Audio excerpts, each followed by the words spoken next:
Front kick, my Gary. Properties. First thing, good stance. Okay, base first. We're throwing a rear leg, my Gary, rear leg front kick. And this is a thrusting front kick. So, first thing is lift your knee up. The higher you get your knee, the better. Tell people to use it as a stretch. Okay? From there, it's a straight projection. You're pushing out, out, out, out, kicking with your heel. Okay? Make sure you pivot. That pivot is critically important because now you're able to stay rooted as you're putting out force and receiving force from this kick. How you generate a lot more force is the push of the hip. Okay? Now let's turn sideways, Sensei. Let's face the other way so you can see the projection of the hip. So it comes up. As he goes to push out, he pushes that hip. Okay? This way, he can push against me. He can take force. Right? If you can't do this, you fall over, it's a problem because you have no base.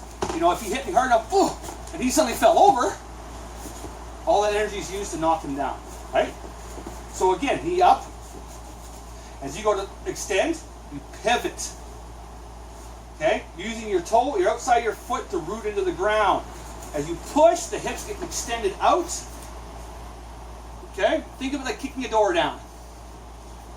Then from there, you always recoil a kick and you set it down. That helps teach balance.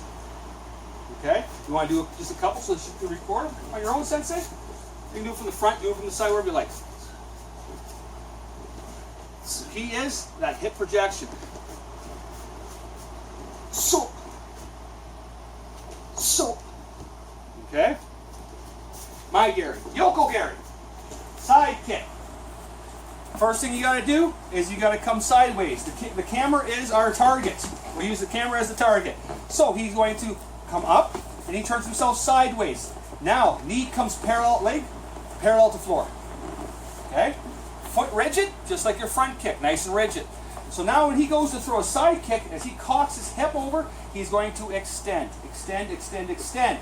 Okay? Kicking with the heel. If you notice his base foot is turned quite a bit. Why? To create that force into the floor so he can take loading on this kick. Body has to be sideways. Watch out for people that over curl one way or don't curl enough the other way.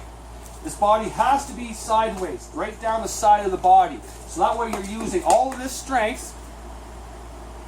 I know I'm moving his leg around, poor fellow. To generate force. Okay? So again, Sensei, nice and slow. Sure, Sensei.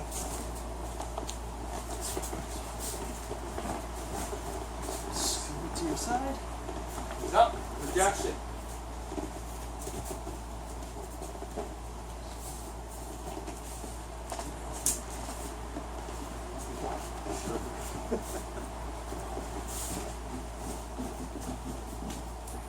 Mawashigiri, roundhouse kick. Starts off. Nice good stance. We lift our back leg. This is as if we were kicking with the rear leg. Like a dog peeing on a fire hydrant. This is the center of his body. It's not in front, it's not behind, it's the center of his body. So now as he pivots, he's going to bring his knee to the center of his target, to the center of his body, and he's going to extend. Kicking is either the top of the foot or the shin. So then he can recoil it and step down. And it's always that. Kick, recoil, and down. With control. It teaches balance, teaches recovery. And down. Okay? And again, to get your hip up, so that way you get a straight linear strike out of this. It becomes parallel to the floor, so you're able to drive force into a target without losing it due to the deflection. Kick. Good. Excellent. Cross kick? Cross kick. Okay, cross kick is nice. As I Sensei said, it's a good knee breaker, shin breaker. So, the knee comes up. You start off in your good forward stance, knee comes up. And now it sits out on a 45-degree angle. From here, it's a stomp. Straight down in front of you to the center line of your body. Okay? This kick is typically used for close quarter combat. A lot of kicks to the knees, a lot of kicks to the inner thigh. Could be into the outer thigh.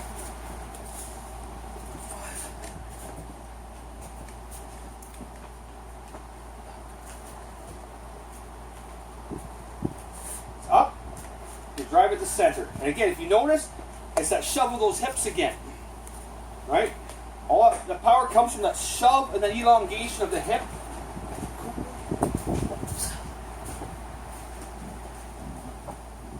So